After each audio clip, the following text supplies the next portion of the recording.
নমস্কার বন্ধুরা, স্বাগত জানাই তোমাদের আমার ইউটিউব চ্যানেলে। তো এই মুহূর্তের যে বিষয়টি তোমাদের সাথে আলোচনা করে নেব সেটা হচ্ছে এসএলএসটি 2016 মামলাটির ফাইনাল হিয়ারিং আগামী বৃহস্পতিবার অর্থাৎ 19 তারিখে হতে চলেছে। তো যেহেতু এই মামলাটির কারণেই মূলত নতুন এসএলএসটি আর হচ্ছে না এবং বর্তমানে সেই মামলাটির একটা পরিসমাপ্তির দিকে এগোচ্ছে এবং এটুকু আশা করা যায় যে কিছু একটা ডিসিশন নিশ্চয়ই আসবে। সেই ডিসিশন আসার পরে এই মামলাটি সমাপ্ত হবে এবং তারপরে কিন্তু নতুন রিক্রুটমেন্ট শুরু হবে। তো অনেকেই যেহেতু এই মামলাটির কারণে এতদিন এসএলএসটি হচ্ছিল না এবং বর্তমানে মামলাটি একটা সমাধানের পথে এগোচ্ছে, তো অনেকেই কিন্তু এটা জানতে আগ্রহী হয়েছে যে আগামী রিক্রুটমেন্ট কবে হতে পারে এবং তার থেকেও বেশি আগ্রহের বিষয় হচ্ছে আগামী রিক্রুটমেন্টে কত ভ্যাকান্সি থাকতে পারে। তার কারণ হচ্ছে এই যে দীর্ঘদিন ধরে যে নিয়োগ বন্ধ, এই সময়কালেও কিন্তু বহু ক্যান্ডিডেটরা তারা বিএড ডিগ্রি কোর্সটা করে নিয়েছো, তো সেই কারণে তোমাদের মধ্যে একটা আগ্রহ তো থাকবেই, থাকাটাই স্বাভাবিক। তাছাড়াও যারা কম্পিটিটিভ লাইনে খাটছো তাদের জন্য স্কুল সার্ভিসে গ্রুপ সি গ্রুপ ডি রয়েছে, তো এই বিষয়গুলো রয়েছে। তো সেটা আমরা আজকে এই ভিডিওর মাধ্যমে সংক্ষিপ্তভাবে আলোচনা করব। তার কারণ হচ্ছে বিস্তারিত আলোচনা করার জায়গা নেই, কারণ এসএসসি ফাইনাল ডেটাটা দিতে পারবে যে তারা কত সংখ্যায় নিয়োগ করবে এবং কবে নিয়োগ করবে। কারণ ভ্যাকান্সি থাকলেও অনেকগুলো ফ্যাক্টর কিন্তু এর পেছনে কাজ করে, যেমন অর্থ দপ্তরের ছাড়পত্র লাগে, অনুমতি লাগে, এরকম অনেক ফ্যাক্টর আছে। তবে একটা বিষয়বস্তু পর্যালোচনার মাধ্যমে একটা আন্দাজ করা যেতে পারে যে এই বিষয়গুলো কি হতে চলেছে বা কি হতে পারে, সেটাই আমরা আলোচনা করব আমাদের নিজেদের প্রিপারেশনের সুবিধার্থে। তো দেখো, প্রথম বিষয়টা বলি যে ভ্যাকেন্সির যে কথাটা, সেটা তো ভ্যাকেন্সি যদি আমরা একটা সহজ হিসেব করি, সেটা হচ্ছে এই 2016 এসএলএসটির আগে যেটা স্কুল সার্ভিস কমিশনের যে পরীক্ষা ছিল, সেই পরীক্ষাটা 2011 সালে হয়েছিল। তো 2011 থেকে 16 অর্থাৎ এই 5 বছরে যে ভ্যাকান্সিটায় নিয়োগ হয়েছে সেটা হচ্ছে 26,000 সামথিং। তো এইবার তোমরা যদি সহজ হিসেব অনুপাতিক হিসেবে যদি আমরা হিসেব করি, তাহলে 2016 থেকে 25 মানে 9 বছর, এই 9 বছরে সংখ্যাটা কত হতে পারে? সংখ্যাটা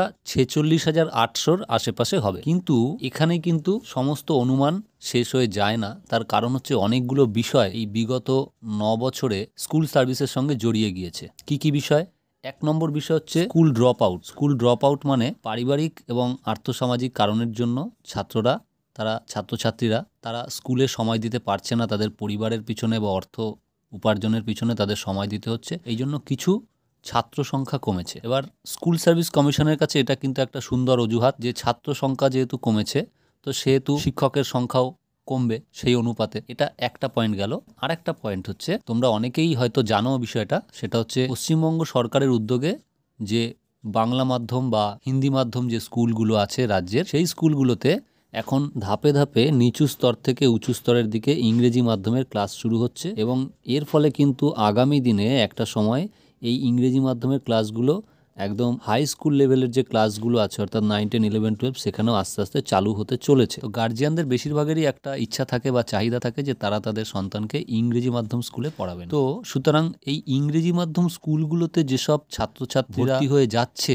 সেই ছাত্রছাত্রীর সংখ্যাও কিন্তু স্কুল সার্ভিসের যে ভ্যাকান্সি সেখান থেকে কমে যাচ্ছে। তার কারণ কি? তার কারণ এই ইংরেজি মাধ্যম স্কুলগুলিতে যে ছাত্ররা থাকছে তাদের জন্য কিন্তু সরকারিভাবে কোনো শিক্ষককে নিয়োগ করা হচ্ছে না। মানে সরকারি যে স্যালারি, গভর্নমেন্টের যে স্যালারি, সেই স্যালারিতে কিন্তু শিক্ষক নিয়োগ করা হচ্ছে না। তো ফলত এই বাংলা বা হিন্দি মাধ্যম বা পাহাড়ি এলাকার দিকে নেপালি মাধ্যম যে স্কুলগুলো আছে, সেই স্কুলগুলোতে কিন্তু এই যে মাধ্যমের যে ছাত্রছাত্রীর সংখ্যা, তারা যখনই ইংরেজি মাধ্যম স্কুলে ঢুকে যাচ্ছে তখনই কিন্তু সেইখানে স্টুডেন্ট সংখ্যাটা কমে যাচ্ছে। তো এখানেও একটা অজুহাত যে এতেও কিছুটা স্টুডেন্ট সংখ্যা কমছে, অতএব শিক্ষক সংখ্যা বা শিক্ষিকা সংখ্যা কিছুটা কমবে। পাশাপাশি প্রাইভেট যে রেপুটেড যে ইংলিশ মিডিয়াম স্কুলগুলো রয়েছে, সেখানেও কিন্তু এখন অনেক ছাত্রছাত্রীরা তারা ভর্তি হচ্ছেন, অর্থাৎ গার্জিয়ানরা যাদের হয়তো এই বাংলা, হিন্দি বা নেপালি মাধ্যম স্কুলে তাদের ছেলে মেয়েদের ভর্তি করার কথা ছিল, তারাও অনেকে ইংলিশ মিডিয়াম স্কুলে তাদের বাচ্চাদের ভর্তি করছে। ফলে এমনিতেই একটা প্রবণতা কিন্তু দেখা যাচ্ছে যে এই যে সরকারি যে স্কুলগুলো, গভর্নমেন্ট এইডেড স্কুল বা গভর্নমেন্ট স্কুল, এই স্কুলগুলোতে কি হচ্ছে, ছাত্র সংখ্যা কিন্তু এমনিতেও কিছুটা কম হচ্ছে। এটা আরেকটা বিষয়। এছাড়া আরেকটা বিষয় কি রয়েছে? এছাড়া আরেকটা বিষয় রয়েছে যে পরিকাঠামোগত অভাবে বা পরিকাঠামোর ঘাটতির কারণে কিন্তু বিভিন্ন জায়গায় বিভিন্ন স্কুলগুলোর বেহাল দশা, অর্থাৎ সেখানে এমনিতেই ছাত্র সংখ্যা কমে আসছে এবং সেখানে এমনও দেখা যাচ্ছে যে হয়তো মানে ছাত্র সংখ্যার থেকে শিক্ষক সংখ্যা বেশি। তো সেই জায়গাটাতেও কিন্তু এই যে স্কুলগুলো কিছু কিছু জায়গায় বন্ধ হয়ে গেছে।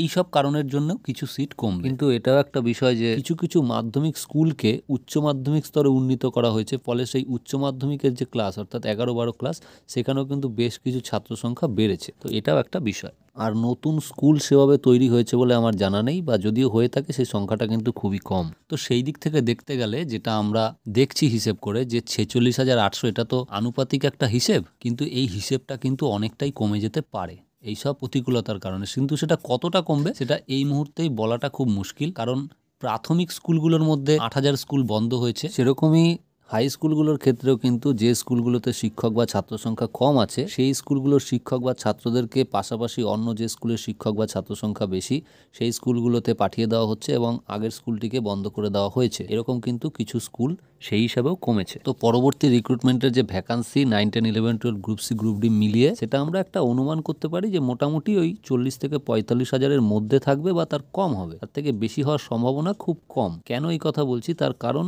ইউনেস্কো বা অন্যান্য যে রিপোর্টগুলো আছে সেই রিপোর্টে দেখা যাচ্ছে যে অনেক ভ্যাকান্সি 1 লাখ 1.5 লাখ 2 লাখ ভ্যাকান্সি এরকম দেখা যাচ্ছে, কিন্তু কার্যক্ষেত্রে সরকারিভাবে যে বিবৃতি আসছে সেটা কিন্তু অত্যন্ত হতাশাজনক। আপনারা জানেন যে প্রাথমিকের যে ভ্যাকান্সি সেটা প্রাথমিকের যারা চাকরি প্রার্থী বিশেষ করে 2022 স্টেট পাস ক্যান্ডিডেটরা তারা 50,000 ভ্যাকান্সির জন্য আন্দোলন করছে, কিন্তু অতি সম্প্রতি ব্রাত্য বসু একটি তথ্য দিয়ে জানিয়েছেন যে প্রাথমিকে এখন 5,000 সামথিং মতো ভ্যাকান্সি রয়েছে। তো সেই হিসাবে ভ্যাকান্সি যে কিছুটা কম থাকবে সেই দিকে কিন্তু প্রবণতা রয়েছে। দ্বিতীয় বিষয়টি হচ্ছে যে নেক্সট এসএলএসটি কবে হবে। এই প্রশ্নটার উত্তর কিছুটা সহজ, তার কারণ হচ্ছে যেহেতু অলরেডি প্রায় 10 বছর এসএলএসটি হওয়ার পরে আর কোনো এসএলএসটি হয়নি এবং এর পূর্ববর্তী যে সরকার ছিল সেই সরকারের আমলে প্রায় প্রতি বছরই এসএসসি হতো এবং 2026-এ বিধানসভা ভোটও রয়েছে। হ্যাঁ, তো সেই জায়গায় দাঁড়িয়ে কিন্তু সরকার চাইলেও এই জটিলতা যখনই মিটে যাবে তারপরে কিন্তু সরকার ডিলে করতে পারবে না বা ডিলে করার সুযোগও পাবে না, কারণ একটা বৃহৎ অংশের কিন্তু ছাত্রছাত্রীরা তারা প্রিপারেশন নিচ্ছে, তারা অলরেডি বিএড করে অর্থাৎ ট্রেনিং করে তারা বসে আছে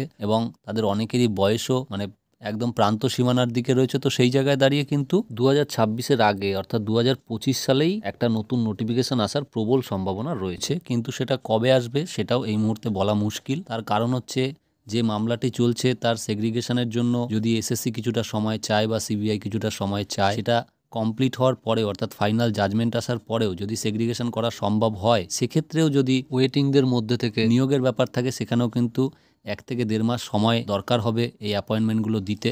আর যদি সরাসরি প্যানেল খারিজ হয়ে যায় তাহলে হয়তো খুব একটা সময় লাগবে না, তাহলে আবার নতুন করে নিয়োগের নোটিফিকেশন আসবে। তো বন্ধুরা সবশেষে আমরা একটা এইরকম অনুমানে আসতে পারি যে 2025 সাল নাগাদ একটা নতুন নোটিফিকেশন আসবে এবং সেখানে ভ্যাকান্সি 40 থেকে 45 হাজারের আশেপাশে থাকবে। তো এটা সম্পূর্ণ একটা অনুমান কিছু বিশ্লেষণের ভিত্তিতে। এখানে যদি বিশ্লেষণের ক্ষেত্রে কোনো ভুল হয়ে থাকে সেটা তোমরা কমেন্টে বলতে পারো, বা আলোচনাটি তোমাদের কেমন লাগলো সেটা তোমরা জানাতে পারো। ভিডিওটি ভালো লাগলে চ্যানেলটিকে লাইক কমেন্ট শেয়ার করে দিও। দেখা হচ্ছে আবার পরের ভিডিওতে। ধন্যবাদ।